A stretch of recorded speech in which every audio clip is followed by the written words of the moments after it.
What's going on, everyone? So, in a shocking turn of events, the Los Angeles Lakers have signed Jordan Goodwin.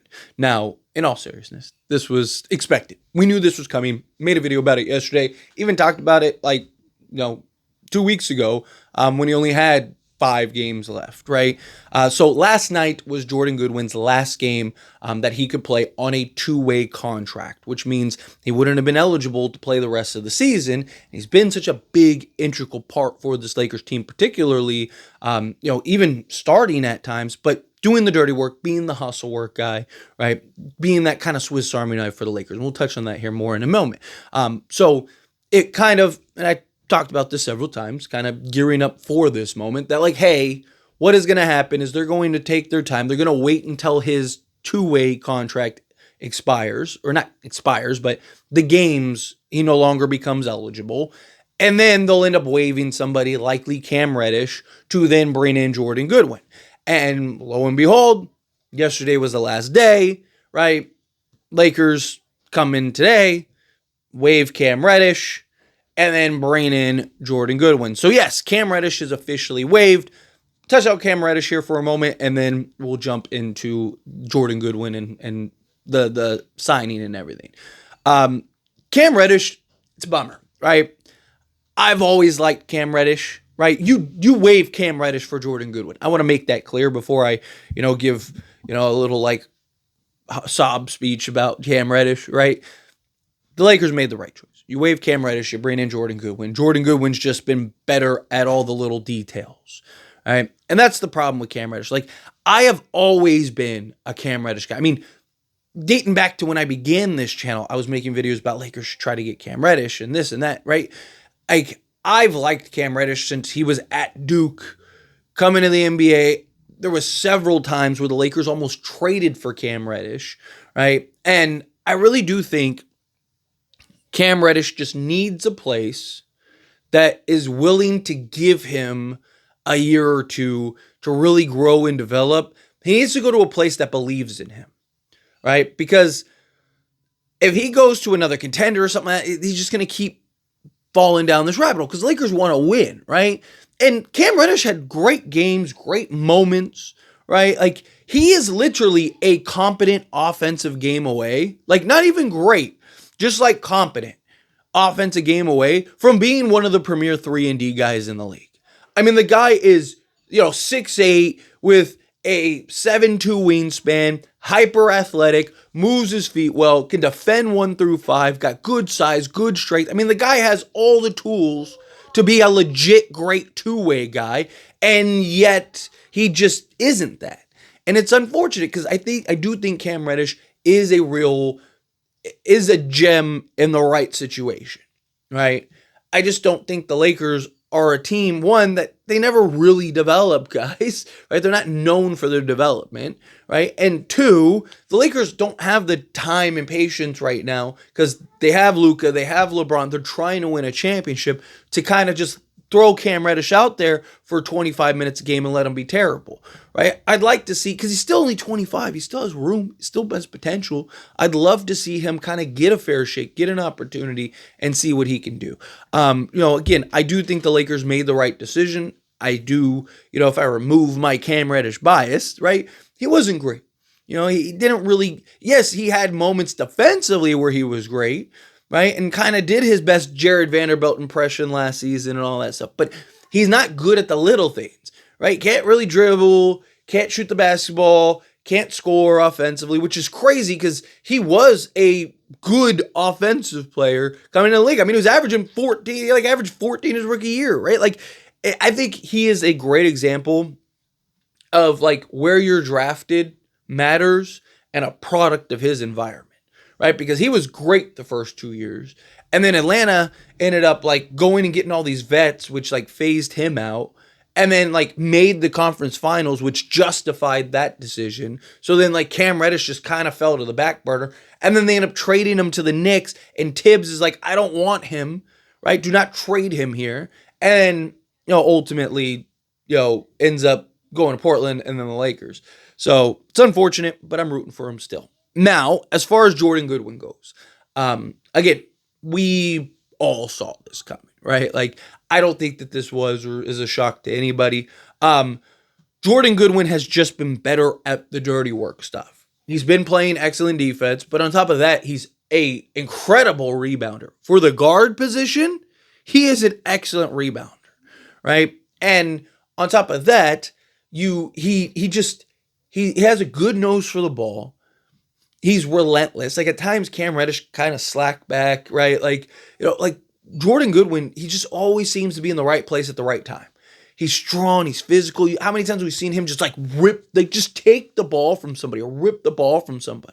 We've seen him apply that ball pressure and give teams struggles. Also, he has a competent offensive game, right? He's had his bad games. He's had his good games, right? Just like, anybody would. I mean, he's not supposed to be our third option. He's, our 7th, 8th, 9th option, right? But he's also had some very good offensive games. He's had a 14 game, 15, 17, right? Like, didn't he have an 18-point game, right? Like, the guy's had some games. He's shooting the three ball from 42% from three-point range for the Lakers. So he's shooting the three ball well, right? Although, again, it can be inconsistent at times. But also, there's games where he, doesn't get an attempt, right? There's games where he'll get, one attempt maybe. So you're looking at this team that, needs that as many of those, gritty, dirty work, just scrappers, right? Look at the impact that Dorian Finney-Smith has on this team and why he's our highest plus-minus every game, right? Because he just does all the little things. He just does all the dirty work that is so important to a team like the Lakers. Because Lakers have LeBron James. Lakers have Luka Doncic. Lakers have Austin Reeves. 3 guys that can basically be all of your offense. Right? So what do you need around those guys? You need those dirty work scrapper guys. You need a Dorian Finney-Smith, a Jared Vanderbilt, a Jordan Goodwin, right? You need those guys. And so Jordan Goodwin, I'm glad he got a two-year contract, right? He deserves this opportunity, right? He's a guy that really can be a nice rotation piece, not only this season, but going forward. This is a guy that I do think I would have tried to sign him longer if I could have. But Jordan Goodwin, he's done a great job. He's making a name for himself. There are a lot of teams that would love to have a guy like him, right? Again, just a dirty work, hustle play, scrapper guy, right? So my hope is that, he continues to do that. He's not one of those guys that gets a contract and is like, all right, we're good, right? No, hopefully he's still hungry. Hopefully his fridge is still empty. You know what I mean? Obviously it's not. I mean, the guy's making good money in the G League, but you get the analogy, right? I'm hoping that he's looking at this as oh, no, we're still in the struggle, right? I need to go win this. I need to go I don't want just another year. I want another 10, right? Because he's 26 years old. He's still young. There's still plenty of room for growth and development and stuff he's already everything this team needs.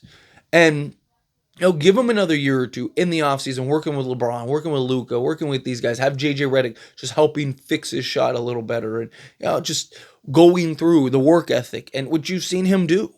And I'm very happy for the young man. I'm very impressed with the young man. I mean, he deserves this. This wasn't one of those he just got signed because he's big, right? He just got, they just brought him in because they just need a body. No, this is a guy that he was starting, and 2, there's an argument that he should still be starting, right? With Luka and the way he likes to play in the first quarter, where he likes to get, 9, 10, 11 shots up in the first quarter. There is a genuine question of do you just go Goodwin and Dorian Finney-Smith alongside him, LeBron James, and Jackson Hayes? Why? Nothing against Austin Reeves. Austin Reeves has been fantastic, been great.